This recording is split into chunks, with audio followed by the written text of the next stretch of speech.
오늘 하나님 말씀은 마태복음 1장 18절부터 21절까지 말씀을 가지고 오늘 제가 제목을 좀 재밌게 지어봤습니다. 세상의 모든 꽃게들에게. 꽃게 하면 무슨 생각이 좀 들어요?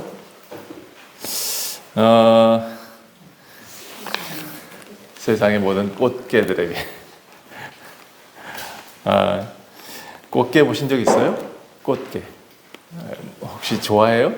가끔 맛있죠. 예, 꽃게를 봤어요. 저는 서해안에 가면 꽃게가 가끔 나타나는데요.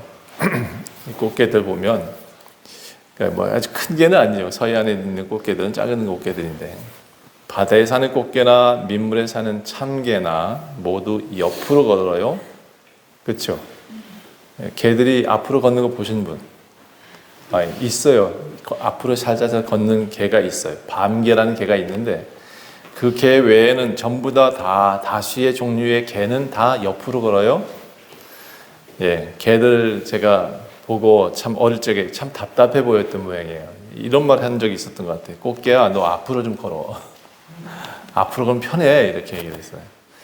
근데 이 꽃게가 그렇게 앞으로 걸어 했더니 걸었을까요?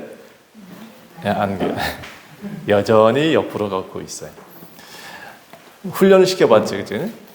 훈련도 시켜볼 수도 있을 것 같아요, 그죠? 한 번은 앞으로 걸어 해가지고 훈련을 시켜봤는데 이 꽃게는 말을 안 들어요. 계속해서 옆으로 걷죠. 여러분, 하나님께서 우리를 보실 때 어떻게 보일까 하면 우리는 계속 옆으로 걷고 있다. 하나님 보실 때 좀 앞으로 걸어라고 하는데도 우리의 모습은 여전히 꽃게와 같이 걷고 있는 모습이 많아요. 그래서 이 꽃게라는 것을 생각해 보니까 조금 약은 사람 또는 좀 어떻게 볼까 또 고집 센 사람 이런 생각이 좀 들었어요. 조금 자기 논리에 빠져 있는 사람, 그런 사람들한테는 이 성경이 참 딱 좋겠구나라는 생각이 들었어요. 마태복음은 누구가 이제 대상이냐 그러면 유대인들을 대상이에요. 유대인들이 누구냐 그러면 하나님을 이미 알아요. 그리고 자기들이 율법을 다 알아요. 모세오경을 달달달 외웠던 사람들이에요. 신앙심 좋다고 말하는 사람이에요. 자기 것은 온전하다라고 믿는 사람들이에요. 그러니까 절대 이 신앙은 바뀔 수 없어 라고 확신을 갖고 있는 사람들이에요. 그런데 거기에 예수님이 오셨어요.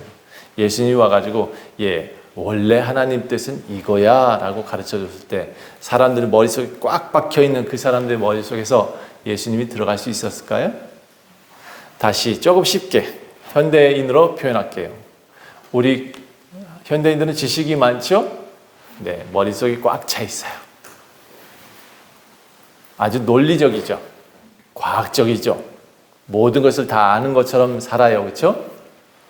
잘난 사람 많잖아. 근데 그 잘난 사람들한테 하나님이 나를 믿어. 내가 너에게 구원자란다. 내가 너에게 생명을 주는 분이야 라고 말했을 때 그 논리적이고 과학적이고 머릿속에 꽉 차 있는 지식으로 있는 사람들한테 이 말이 맥힐까요? 난 너의 생명이야. 난 너의 희망의 끈이야. 나는 너의 소망이야 라고 말했는데 사람들은 머릿속에 과학과 의학과 지식이 꽉 차 있어요. 뭐 어떻게 해야 되죠? 안 들어가. 귀 흔들고 머리 흔들고 아니야 라고 말을 해요. 왜 요즘 한국교회 성도들이 젊은 성도들이 많이 없냐? 많이 배웠거든. 많이 배웠더니 머릿속이 꽉꽉 채워놨는데 뭐가 없어요? 하나님이 없어요. 여러분 사람은 원래 육신이기 전에 영적 존재거든요. 이 영적 존재가 채워져야 만족이라는 게 있는데 만족이 없는 혹시 깡통을 하나 샀어? 눈 좀 떠봐. 깡통을 샀어. 깡통 샀는데 깡통에 내가 원하는 복숭아가 없어.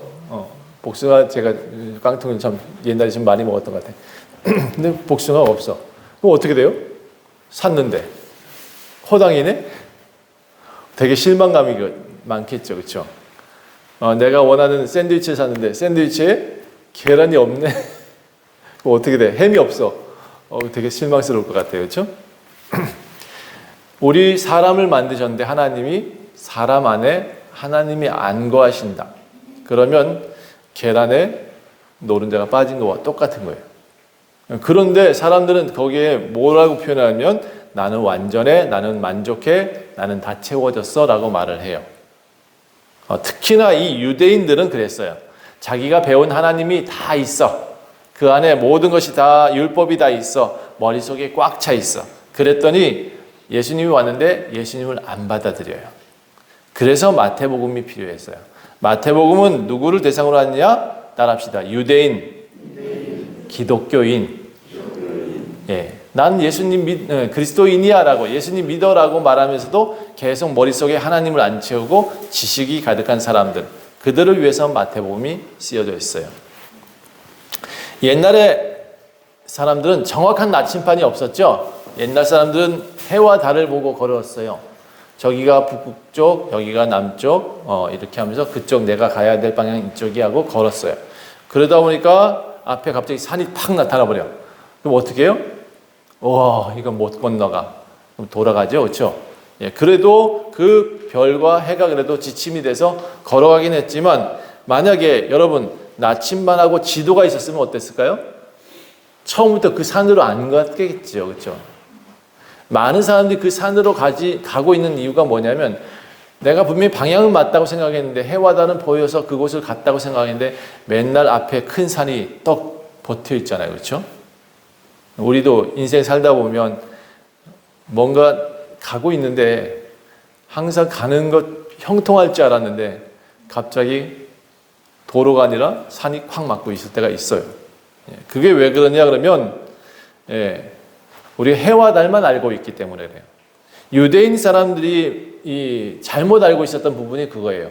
해와 달은 알고 있는데 정확한 나침반이 없었어요.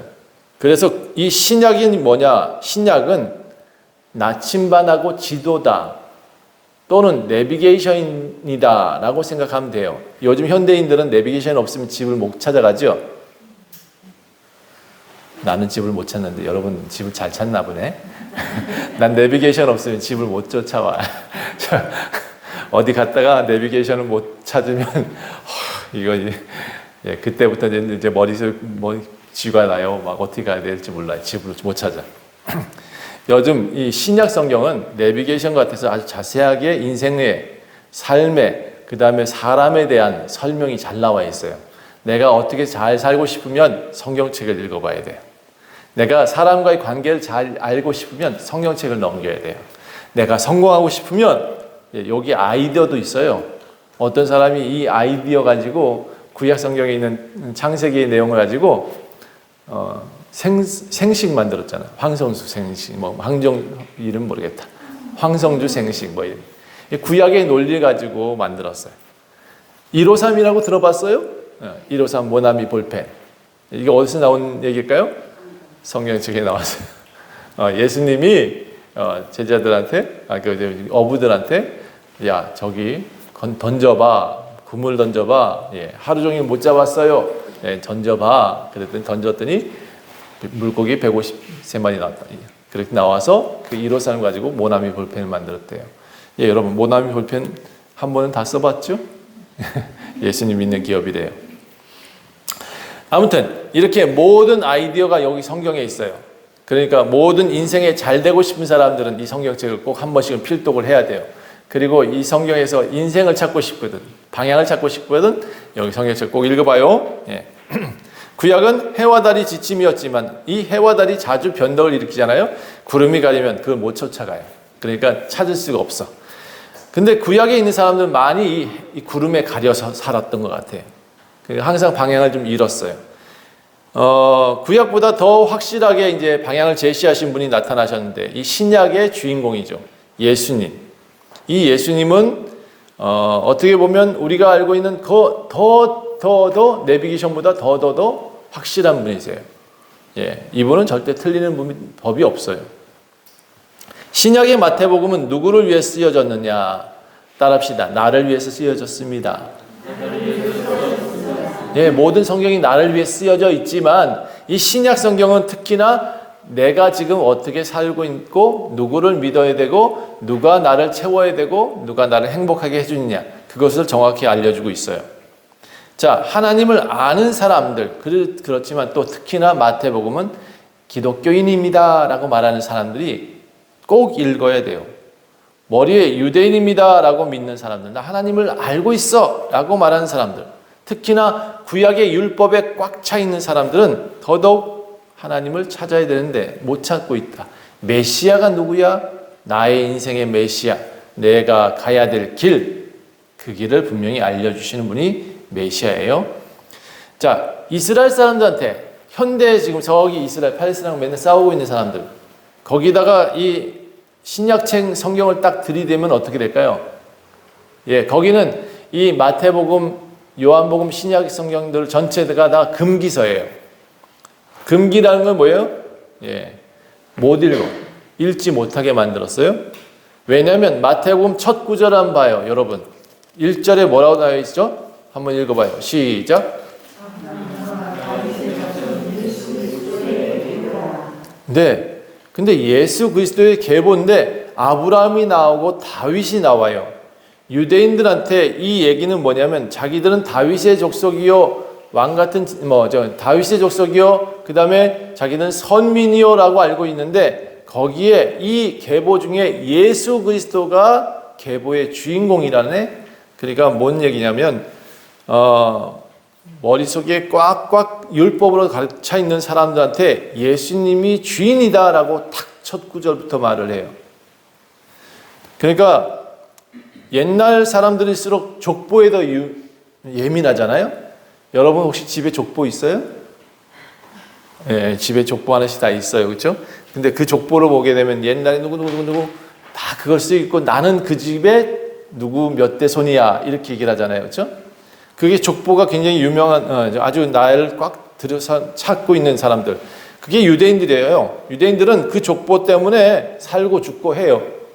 우리나라 사람도 뭐 어느 나라 어디 족보다 거기에 살고 죽고 막 그러죠.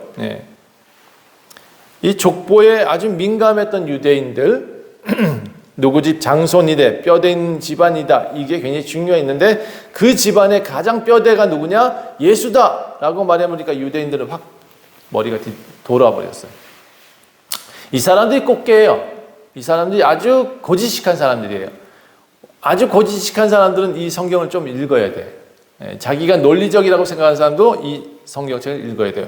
아브라함과 다윗의 자손 예수 그리스도의 계보다 족보를 먼저 얘기를 해요. 이제 1절부터 17절까지는 이스라엘 전체의 족보를 좀 요약해 놨어요. 이 첫 구절이 나는 분명히 이스라엘의 왕이다 라고 말해요. 그리스도가 뭐냐? 그리스도를 따라합시다. 기름 부음을 받았다.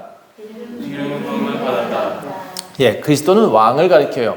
기름 부음을 받았다는 것은 왕으로 세워졌다. 그러니까 아브라함과 다윗의 자손 이스라엘 유대인의 왕은 누구다? 예수다라고 콱 선포부터 해요. 도장부터 쾅 찍어 놓으니까 이 책은 절대로 유대인들이 읽질 않아요. 왜? 그리스도를 인정하지 않거든. 그리스도 예수를 왕으로 할 수가 없어. 그들은 모세와 엘리야를 기다려요. 아직도 선지자를 기다리고 우리를 구원하실 메시아를 기다려요. 그러니까 예수를 메시아로 인정하지 않는 모든 사람들은 이 성경이 금기서지. 자, 이스라엘 사람들은 왕을 세울 때 기름을 부었다 그래요. 그래서 마태복음 시작이 예수가 왕이다라고 시작을 했어요. 익숙한 계보를 그 다음에 이제 쭉 설명해요. 이스라엘 사람들은, 유대인들은 되게 논리적이고 족보에 예민하다 그랬잖아요. 그래서 이렇게 말해요. 아브라함이 이삭을 낳았다. 이삭은 야곱을 낳았지. 야곱은 유다와 그의 형제들을 낳고 유다는 다말에게서 베레스와 셀을 낳고. 아무튼 쭉 내려가다 보니까 낳고 아유 지루해. 계속 낳네. 근데 나와는 별로 좀 상관이 없을 것 같아. 아니에요. 여러분하고 굉장히 큰 상관이 있는 족보예요. 여기에 지금 이스라엘 사람들은 끊임없이 왕을 기다렸는데 그 왕이 아브라함한테서 나온다라는 것을 알고 있었어요. 그 왕이 다윗 백성이라는 것 알고, 다윗 족속이라는 것 알고 있었어요. 그 왕이 나올 때, 메시아가 나올 때 반드시 이렇게 나온다는 것 알고 있었어요. 그러니까 머릿속에 꽉 차 있는 그 계보에 예수 그리스도가 등장하는 거예요. 마음에 안 들어. 유대인들은 마음에 안 들어. 자, 마태복음 시작을 왕이다 라고 시작을 하고 있어요. 옛날 조선시대 때 우리나라에 기독교가 들어왔잖아요. 그런데 기독교에 들어왔더니 우리 조선시대 사람들은 뭐라 그랬어요? 반역이다 라고 생각을 했죠. 왜? 조선시대에 누가 있었어요? 왕이 있었으니까. 그러니까 천주교가 처음에 박해를 받았던 이유가 뭐냐 그러면 조선에 왕이 있는데 그리스도 왕이 또 왔대. 그러니까 반역자지. 모두 다 죽일 수밖에 없는 요소였던 것 같아요. 유대교에도 반하는 다양한 요소가 성경에 또 있어요. 그 중에 대표적인 것이 평등 사상이에요. 천주교에 들어왔더니 조선시대에 상놈은 양반하고 같이 앉을 수 있어요? 없어요? 없었어요. 여자는 남자하고 같이 앉을 수 있었을까? 없었어요. 그랬더니 그곳에서 성경은 뭐라냐면 남녀가 다 평등하다라고 말을 하네. 누구든지 다 예수를 믿어야 된다라고 말을 하네. 누구든지 다 하나님께 나와서 구원을 받아야 된다라고 말을 하네. 누구든지 다 왕 앞에 나가지 않고 누구한테 나오라고? 예수님한테 나오라 그러니까 이 조선시대 왕은 예수가 누구야? 눈에 가시야, 그렇죠? 그러니까 예수 믿는 사람들은 평등 사상을 얘기하니까 다들 도리도리. 조선시대는 그래서 배척을 했다라는 겁니다. 현대에 사는 우리도 진짜 왕을 구하고 있죠. 대통령은 5년제지만 사실 우리 안에는 진짜 왕을 기다려요. 여러분, 좋은 위정자가 나타나면 나라가 잘 살고 나쁜 위정자가 나오면 어떻게 돼요? 나라가 아주 혼란스럽죠. 좋은 왕이 다스리는 나라를 우리는 꿈꿔요. 항상. 좋은 사람을 만나기를 꿈꾸는 것처럼 똑같아요. 마태복음 쓴 사람이 누구냐? 이제 마태복음 쓴 사람을 좀 알아봅시다. 마태복음 쓴 사람은 세리 마태일까요? 성경은 마태복음을 쓴 사람을 마태라고 소개를 해요. 그런데 저희 같이 이제 공부하고 성경을 자세히 파고들면서 옛날 이야기도 배경도 찾아보는 이런 사람들은 마태복음이 예수님의 제자 마태가 썼을 것은 아니다라고 결론을 내요. 왜냐하면 신약 성경에 마태복음, 마가복음, 누가복음, 요한복음은 예수님이 십자가에 죽으시고 난 다음에 50년 이후, 60년 이후부터 쓰여졌어요. 그러면 마태는 예수님과 함께 다녔을 때 60년 전 사람이네, 그렇죠? 그때 마태가 나이가 한 30이었다고 칩시다. 예수님이 마태복음 쓸 나이가 한 80대, 90대가 넘었을 때인데 이게 살았으면 어쩌면 썼을 수도 있겠다, 그렇죠? 그러나 생각하기에 좀 무리가 있어요.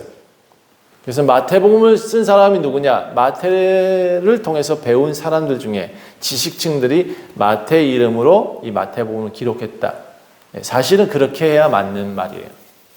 제일 먼저 누가 마태, 마가, 누가, 요한복음 중에 이 사복음서라는데 가장 먼저 쓰여진 복음서가 뭐냐면 마가복음서예요. 마가복음서가 예수님이 승천하신 이후에 한 60년경에 쓰여졌대요. 60년 뒤에. 그 이후에 마태복음은 80년 뒤에 쓰여졌대요. 그러니까 실제 마태가 쓴 건 아닐 수 있어요. 자, 그런데 우리는 왜 마태복음을 마태가 썼다고 기록했을까? 이 마태복음을 이렇게 읽고 요한복음, 누가복음을 읽던 사람들이 누구냐? 2세대 복음을 전하던 사람들이겠죠. 그때는 교부라 그랬어요. 이 교부가 목사님 같은 분들이에요. 제사장들, 후손들이죠. 근데 그들이 예수님을 전하다가 사도들의 제자 1세대 지나고 한 2세대 지나고 교부들이 만들어지면서 그들이 이 마태복음은 정말 복음서로서 권위가 있습니다. 예수님의 말씀을 담은 온전한 책입니다. 이렇게 강조하기 위해서 이레니우스라는 초대교회 성직자가 저자를 마태복음이 썼어요. 마태복음 마태가 썼습니다. 이렇게 선포하고 외친 거예요. 그러니까 실제적으로 마태의 제자들이 썼지만 마태가 썼다 이렇게 소개하고 있는 거죠. 저도 사실은 그래서 마태가 저자다 이렇게 동의를 하는 거예요. 신학자임에도 불구하고 신학자들도 그래 마태가 직접 쓰진 않았을지라도 마태가 전달한 내용들을 제자가 썼으니 마태가 썼다고 하자 이렇게 동의를 하는 겁니다. 이해하셨죠?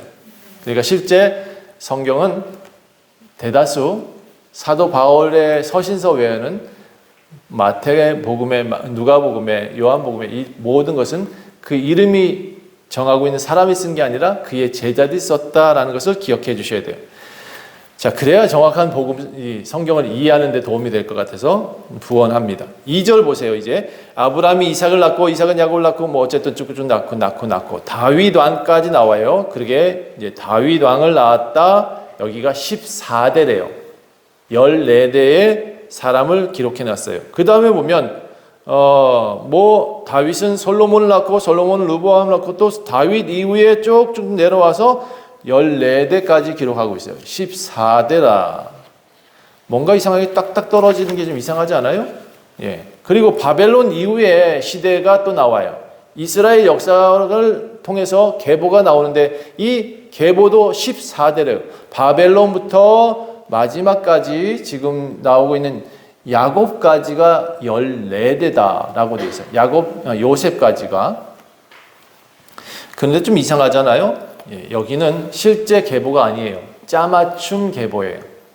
우리가 보고 있는 마태복음의 내용들은 실제 마태만 존재한 것이 아니고 아니죠. 아브라함만 존재한 것이 아니고 다윗만 존재한 것이 아니에요. 그 중에 보면 여기 이삭 뒤에 보면 야곱을 낳고 있는데 야곱의 형제가 있었잖아요. 야곱의 형제가 누구예요? 에서라는 형제가 있었어요.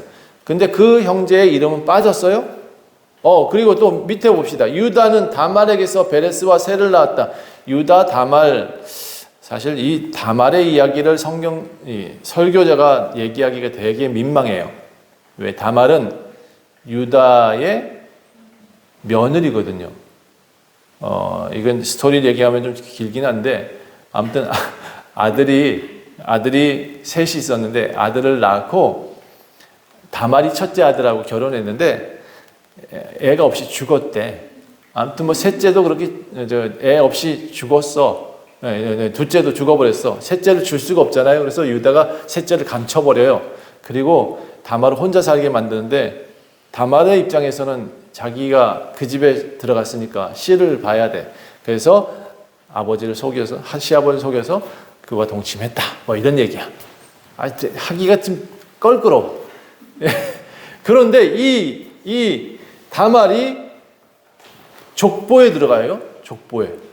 이스라엘 족보에 들어가서 이상하게 느껴질 수 있어요. 예. 그리고 보면 밑에 보아스가 나오는데 여러분 보아스는 한번 읽어보세요. 이 보아스는요. 룻기라는 책에 나와요. 구약의 룻기. 예. 이 보아스가 로맨티스트라고 저는 생각해요. 아주 그 시대의 로맨티스트. 예. 요즘 배우로 표현하면 장동건, 이병헌 정도? 아주 그 동네에서는 아주 유명한 사람이었다. 예, 잘생기기도 했고 그런 사람이었다. 근데 이 사람은 러브 스토리가 되게 재미있어요. 룻기를 보면 마치 사랑 이야기 같은데 실제 그 룻은 보아서 이루어질 수 없는 사람이에요. 이루어질 수 없는 사람인데 여기 마태복음에 계보에 딱 들어가 있네. 예. 그러니까 이 계보를 보면 좀 짜맞춤이 돼요. 무슨 얘기냐? 믿음을 가진 사람들의 계보에 하나님을 잘 믿었던 사람들 통해서 누가 나왔다? 결국 예수님이 나왔다를 설명하기 위해서 믿음이 좋은 사람들을 하나씩 기록해 놓고 14대, 그 다음에 다윗 이후에 14대, 그 다음에 바벨론 이후, 포로 생활 이후에 14대를 이렇게 정리해 가지고 예수님은 그렇게 정확하게 믿음의 사람으로 나왔고 아브라함의 자손이고 다윗의 자손이야, 이걸 강조하기 위한 과정이에요. 그러니까 유대인들은 자기들이 믿는 족보에 예수가 등장했다는 사실만 봐도 너무 쥐가 날 정도인데, 거기에 다말도 등장하고 있고 믿음의 사람을 다 집어넣었네, 거기다 보아스도 집어넣고, 사실 여기 또 하나 라합이라는 사람도 들어가는데, 이 라합은 이스라엘 사람이 아니에요. 여리고성, 이스라엘 쳐들어왔을 때 여리고성을 비워준 사람이에요. 그 자기 민족을 망하게 한 사람이에요. 그는 자기의 부모를 구하고 다시 살몬이라는 유대인과 결혼해서 아이를 낳았다. 그 아이 이름이 보아스라네. 예. 그러니까 이 사람은 이방인의 어머니를 둔, 보아스는 실제 이방인의 어머니를 둔 사람이에요. 여기에 마태복음의 14대를 계속 읽어보면 도대체 이 사람이 왜 들어갔을까? 이 사람은 들어가면 안 되는데, 그런데 하나님 입장에서는 믿음이 있는 사람은 여기에 기록했어요. 그러면 다시 말해서 우리는 이스라엘 사람들 아니잖아요. 그렇죠? 우리는 한국인이잖아. 예. 그러면 우리는 이 계보에 들어갈 수 있을까요? 아니, 요셉 이후에 우리가 만약에 계보를 쓴다 그러면, 요셉 이후에, 요셉이 누구냐면 예수님의 아버지, 육신의 아버지, 그 아버지 밑에 계보를 쓴다 그러면 우리가 들어가요. 우리 이름이 거기 들어갈 수 있겠죠? 예, 맞아요. 우리도 아브라함의 자손이기 때문에. 아무튼 넘어갑시다. 그래서 룻기는 여러분이 집에 가서 좀 사랑 이야기를 보고 싶으면 꼭 읽어보라고 추천드려요. 예, 그리고 룻을 통해서 낳은 아이가 오벳이고, 오벳은 다윗의 할아버지야. 다윗 왕을 낳은 사람이 이방인한테서 난 거야. 다윗도. 이스라엘 사람들은 유대인의 다윗 하면 모든 왕 중에 왕으로 알고 있어요. 예, 그런데 그 왕의 씨 중에 예수님이 태어났다를 강조하고 싶은 거고. 자, 그럼 예수님은 이제 어디서 태어났을까요? 예수님은 18절부터 어떻게 태어났다라고 나와요. 예수님은 태어나면 이렇다라고 시작을 해요. 예수 그리스도의 나심은 이러하니라. 그러니까 따지기 좋아하고 뭔가 체계적인 걸 좋아하고 뭔가 정확한 걸 좋아하는 사람들한테 유대인 이 마태복음은 굉장히 유대인들한테 적합한 거예요. 여러분도 따지기 좋아하잖아요. 과학적이길 원하잖아요. 뭐 계보가 어떻게 된 길 원하잖아요. 그걸 딱 정립해 놓은 것이 이 마태복음이다. 그래서 공부 많이 한 사람들이 마태복음을 보고 많이 공부하면서 아, 진짜 하나님이시군요, 이렇게 느끼는 책들 중에 하나가 마태복음이에요. 자, 그렇다 하는 거예요. 예수 그리스도의 나심은 이러하다. 근데 이게 절대로 과학적이지 않아요. 절대로 제가 보기에는 뭔가 말이 안 돼. 일단 말이 안 되는 게 뭐냐면, 애가 처녀한테서 낳대. 처녀한테서 애가 날 수 있어요? 말이 안 되죠. 예. 젊으니까 고개부터 돌린다, 그렇지? 머리부터 돌릴 수밖에 없어. 저도 옛날에 과학을 배웠잖아요. 저도 생물을 배웠는데 말이 안 되지. 자, 그럼 어떻게 태어났을까? 예, 여러분, 우리는 지금 말이 안 되는 신앙을 배우고 있어요. 과학적으로 설명이 안 되는. 근데 지금 과학자들한테 물어봤어요. 너 별 몇 개인지 알아? 과학자들이 뭐라 그럴까? 별이 몇 개인데 나한테 물어요. 여러분, 과학자라면서 별이 몇 개인지 모른다니까요? 예, 지구에 지금 과학자인데 지구에 이끼가 어떻게 생겼는지, 어떻게 매일같이 죽고 다시 나는지, 왜 저 식물들이 매일 꽃을 피웠다가 내년에 다시 나는지를 설명을 못해요. 여러분은 할 수 있지. 여러분 지식이 있으니까, 그렇죠? 무슨 지식이 있어요? 하나님을 아는 지식이 있잖아요. 하나님이 그렇게 하신다라는 지식을 알고 있는 사람들은 논리적으로 설명 안 하죠. 그냥 하나님이 하셨어. 하나님이 하시는 거야. 우리는 설명할 수 있는데 과학자는 설명이 안 되죠. 예수님 어떻게 태어났냐고요? 예, 과학적으로 설명하면 말이 안 돼요. 이스라엘 사람들의 이제 예수 그리스도가 나실 때 마리아라는 어머니 뱃속에서 났어요. 네, 사실 이 마리아는 누구냐? 예, 어쨌든 이 마리아는 누구냐라고 하게 되면 누가복음을 봐야 돼요. 누가복음엔 마리아가 누군지 잘 설명되어 있어요. 자, 이 사람은 이미 약혼을 했어. 남편이 1년 뒤면 남편이 있어. 자, 이스라엘 사람들은 정약 결혼을 합니다. 1년 뒤에 결혼하기로 해요. 그럼 약혼을 하고 1년간 지켜봐요.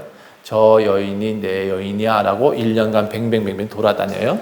그러면서 남자가 한 1년간 기쁘게 지내요.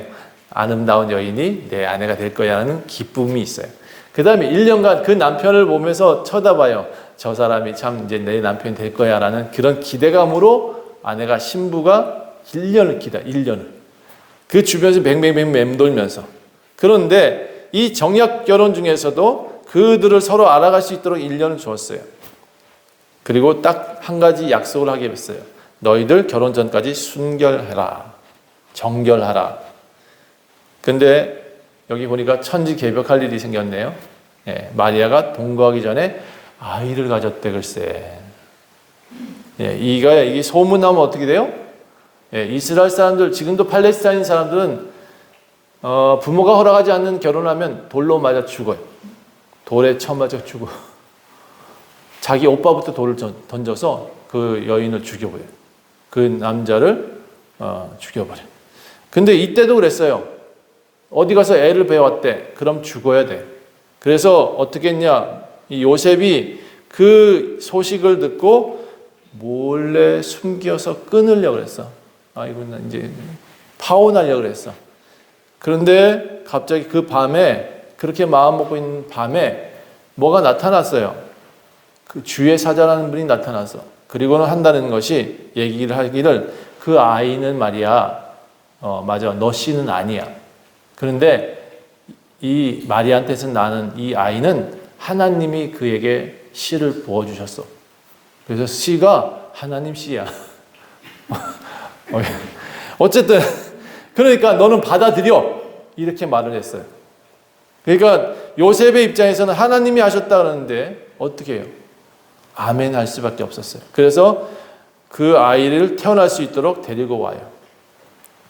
그리고 우리는 그 아이를 잘 길렀을까? 요셉은 하나님이 분명히 나타나서 이 아이는 하나님으로부터 태어나는 아이니까 넌 잘 길러줘 라고 분명히 말을 했을 것 같아요. 넌 과학을 잘 이해를 못하겠어. 과학이 너무 의학이 우리를 거치고 뭐 때로는 그렇게 한다지만 의학으로 설명 안 되는 일이 너무 많거든요. 예, 여러분 손톱 보면 사람의 건강을 알 수 있다고 해요. 근데 이 손톱을 여러분 직접 만들어 본 사람? 답이 없네. 직접 만들어 본 사람 없어요? 요즘 뭐 붙이기도 하더만 손톱을 만들어 본 사람은 아무도 없어. 머리카락을 내가 만든 사람? 네, 없죠? 없어요. 우리는 이런 걸로 설명이 안 돼요. 우리가 어떻게 만들어졌어요? 엄마 뱃속에 태어났대. 많이 설명이 안 된다니까요. 네. 자, 성경의 첫 구절이 뭐라고 되어 있냐면 구약 성경의 첫 구절 뭐라고 되어 있죠? 태초에 하나님이 천지를 창조하시니라. 태초에 처음이란 얘기예요. 하나님이 누가? 하나님이 천지를 창조했대. 이것도 설명이 돼요? 과학적으로? 안 돼. 흙으로 사람을 만들었대. 우리가 믿는 신앙은 과학이나 의학으로 설명할 수가 없어요. 근데 약간씩 비슷하게 찾는 것이 뭐냐면 우리 육체가요 흙의 성분과 똑같대. 과학적으로 성분 분석을 해보니까 사람의 몸을 구성하고 있는 인, 칼륨, 철분 뭐 이런 것들이 다 흙에도 들어있다네. 그래서 하나님이 흙을 가지고 사람을 만들었구나 이렇게 유추는 할 수 있다고나 합니다. 그러나 그걸 정확히 흙을 가지고 사람 만드는 과학자는 난 못 봤어. 예. 하나님은 그래서 천지를 창조하시고 사람을 만들 때도 하나님이 손을 빚으셔서 만드셨고 그리고 그 코에 입에 코에 생기를 불어넣어서 우리가 사람이 됐고 생영, 살아있는 영이 됐다. 이렇게 성경은 말해요. 이거를 우리는 설명을 못하잖아, 그렇죠? 그러니까 처녀인 마리아한테서 아이가 낳았다. 이거는 우리 하나님 믿는 사람 입장에서는 전혀 이상한 일이 아니에요. 왜? 믿음으로 받아들여야 될 일이지. 그래서 요셉은 그 믿음으로 받아들여서 그 아이를 키운 거예요. 하나님께서 지금도 사람을 살리기도 하고 죽이기도 하세요. 세상을 만들기도 하고 세상을 없애기도 할 수 있는 분이 하나님이셔요. 사람도 조금 흉내내지, 뭐 산 깎고 저 혁신도시 만들잖아요. 그렇지만 우리 하나님은 우리를 다시 살리시는 분이시다. 따라합시다. 하나님은 우리를 살리시는 분이시다. 지금도요, 솔직히 하나님이 계속 일하고 계시거든요. 예, 여러분 눈동자같이 보호하시고 매일 손잡아 주시고 그런 분이세요. 우리가 그분을 자꾸 거부할 뿐이지. 그분은 어떻게든 우리를 안아주시고 계속 이끌어 주셔요. 자, 우리가 그래서 이런 단어를 써야 돼요. 믿음으로 삽니다. 예. 믿음이란 단어를 좀 정확히 이해했으면 좋겠어요. 마음으로 믿어 의에 이르고 입으로 시인해서 구원에 이른다. 이렇게 돼 있어요. 마음으로 믿어서 의가 되는 거고 입으로 구원을 받으려면 시인하면 된대. 그러니까 믿음이 생겼어. 처음엔 요만한 믿음이 자꾸 듣다 보니까 2배가 되고 3배가 되는 기적이 교회에 있어요. 그래서 여러분 믿음은 자꾸 선포할 때 커져요. 하나님이 천지를 창조하셨다고 믿게 되면 이 마리아의 아이 가진 것은 기적이 아니에요. 그냥 당연한 거예요. 마리아에게서 예수님이 잉태됐다. 우리는 그렇게 믿을 수 있어요. 자, 우리 안전명에서 일어났다는 성경의 기록이 있어요. 이것도 당연한 거죠. 하나님이 오셔서 사람을 일으켰는데 뭐가 문제야? 그렇죠? 눈이 없던 사람이 눈도 만들었어. 하나님이 오셔서 했다는데 성경의 기록이 우리한테 이상할 이유가 없는 거죠. 우리가 기독교인들이 지금 믿고 있는 이적과 기적도 하나님이 하시겠다 그러면 하는 거예요. 그걸 뭐라고 우리가 따져. 그렇죠? 과학적으로 설명을 해? 예, 설명할 필요 없어요. 수많은 기적도 지금도 많이 일어나고 있는 초자연적인 현상도 어떻게 보면 하나님이 하셨다 그러면 다 옳은 거예요. 우리 교회도 창조의 능력, 치유의 능력을 주실 줄 믿습니다. 네, 하나님이 일하시면 모든 문제도 해결될 줄 믿습니다. 요셉이 의로운 사람이라고 하고 드러내서 끊고자 했어요. 드러내지 않고 끊고자 했어요. 그래서 그 주의 밤에 요셉은 하나님의 사자가 아니었으면 아마 그 다음날을 파혼했을 거예요. 그런데 하나님이 그 아내를 데려와라, 무서워하지 말아라, 그에게 잉태된 자는 하나님께서 잉태케 하셨다. 자세히 설명해 줬어요. 그리고 또 친히 그 아이의 이름을 정해 줬어요. 그 아이 이름이 뭐래요? 예수라고 표현하고 있어요. 예수라고 이름 지어라라고 하나님이 직접 가르쳐 줬대요. 자, 이 예수라는 이름의 뜻이 뭘까요? 예수, 우리가 맨날 부르고 있는 예수 그리스도의 이름으로 기도했습니다 하는 이 예수는 성경의 오늘 내용에서는 이렇게 나왔어요. 예, 우리를 구원하실 자이다 라고 예수의 이름을 표현했어요. 21절에. 그 말 그대로 예수는 우리를 구원하시는 분이에요. 죄에서 구원할 자. 자, 이게 헬라어로 쓰여져 있거든요. 그럼 히브리어는 뭐라고 되어 있냐면 옛날 그 사람들은 이 예수를 여호수아라고 불렀어요. 출애굽기에 여호수아가 많이 우리 익숙한데 예수가 신약에 등장하네요? 맞아요. 같은 이름이에요. 여호수아예요. 그게 예수예요. 헬라어식 표현은 예수, 히브리식 표현은 여호수아예요. 그러니까 출애굽기 이후에 백성들을 가나안 땅으로 이끌어가는 예수의 모습, 여호수아의 모습은 마치 이스라엘을 구원하는 것처럼 우리도 지금 구원해 주실 분은 예수다라는 것을 꼭 기억하시면 좋겠어요. 자, 주의 사자가 요셉을 돕기 위해서 예언의 구절을 꺼내 설명합니다. 7장 14절, 이사야 7장 14절인데 보라 처녀가 잉태하여 아들을 낳을 것이요 그의 이름을 임마누엘이라 하라. 이게 또 근거가 돼요. 유대인들은 의심이 많거든. 그 유대인들은 율법에 관심이 많거든. 족보에 관심이 많은데 또 성경 모세 오경이 관심이 많고 이스라엘 구약에 쓰여진 글이 관심이 많아. 그 중에 예언은 더더욱이나 관심이 많아. 그런데 그 예언이 예수를 지칭하고 있는 거예요. 이 예수의 나심은 구약에 이미 예언되어 있는 거야. 이사야 7장 14절에 이미 처녀가 잉태해서 아들을 낳는다고 얘기하고 있잖아. 그 이름이 임마누엘이래.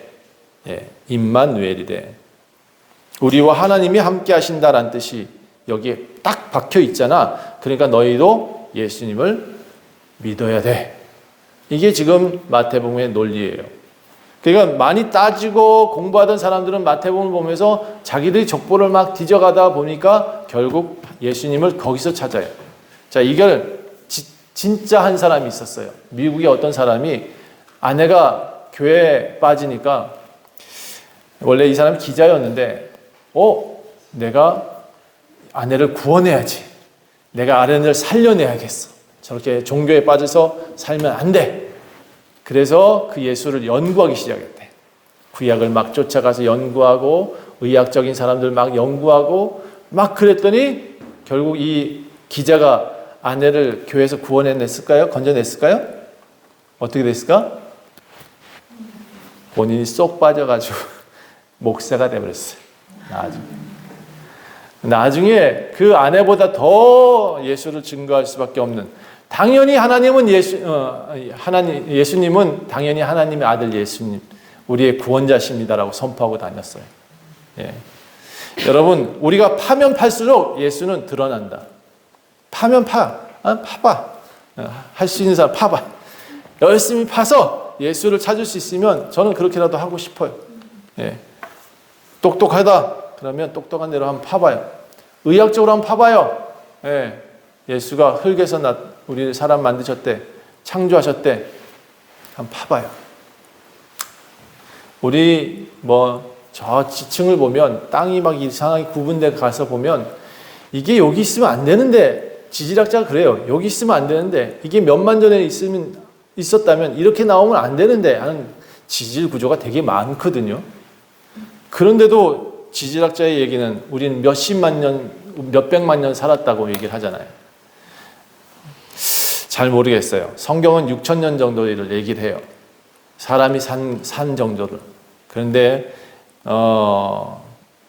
학자들은 지질학자들은 몇백만 년을 얘기를 해요.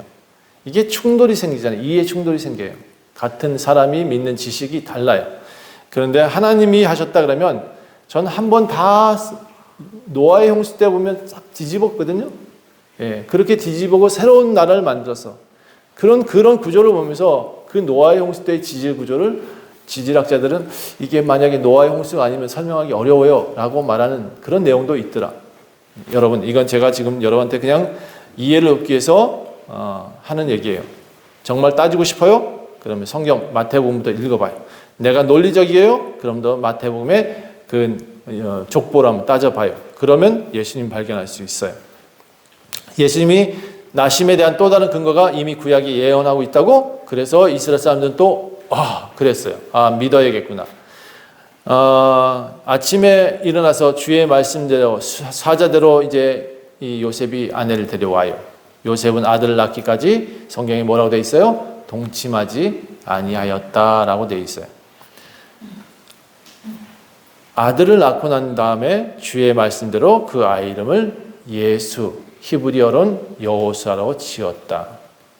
근데 요셉의 계보를 잇는 아버지이지만 진짜 예수님의 아버지는 아니다.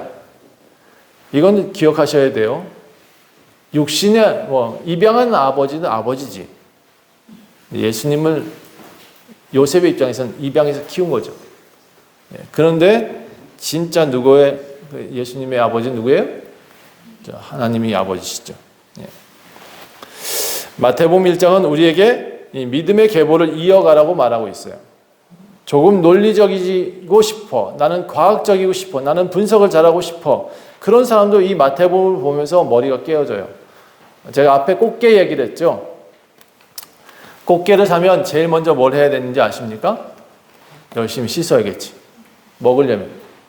그런데 열심히 씻을 때 제일 먼저 해야 될 게 뭐냐면 칼을 입에다 넣고 꽃게 입에다 넣고 돌려야 돼요. 입을 돌려. 왜냐하면 그 안에 불순물들이 꽃게 입에서 많이 나와요. 반드시 돌려야 냄새가 안 나요. 예. 그러니까 꽃게 입을 돌려. 무슨 얘기를 하고 싶으냐? 너무 논리적인 거, 너무 마음대로 살고 싶은 거, 그 고집을 좀 꺾어야 돼요. 꺾고 놓은 다음에 이 성경을 보세요. 내 고집을 꺾고 놓은 다음에 하나님을 보세요. 내가 가고자 하는 방향은 맨날 옆으로 걷고자 하는 그 사람들한테 하나님은 바르게 가는 길을 제시하고 계세요. 인생이 바르게 가고 싶어요? 인생이 정말 사람답게 살고 싶어요? 그러면 예수를 발견할 줄 알아야 돼. 예수를 찾아야 돼. 그 예수와 함께 그가 어디서 나온지를 분명히 알고 누구한테 기도해야 될지를 알면 우리 인생의 길이 바르게 갈 수 있어요. 기도하겠습니다. 하나님 감사합니다. 나는 너무나 논리적이고 나는 너무나 체계적이고 족보를 따지고 율법을 따지는 그런 사람이 아닌가. 어쩌면 나는 너무 이 땅의 지식에 갇혀 있는 건 아닌가. 그래서 어쩌면 하나님을 바라보지 못하고 믿음을 소유하지 못하고 있는 건 아닌지 우리 함께 살펴보고 하나님 그 말씀 가운데 역사하셔서 우리 진짜 하나님을 발견하고 살고 내 인생도 내 삶의 목적도 발견하고 살 수 있도록 도와주세요. 감사드리며 예수님 이름으로 간절히 기도합니다. 찬송가 94장 함께 찬양합니다. 94장.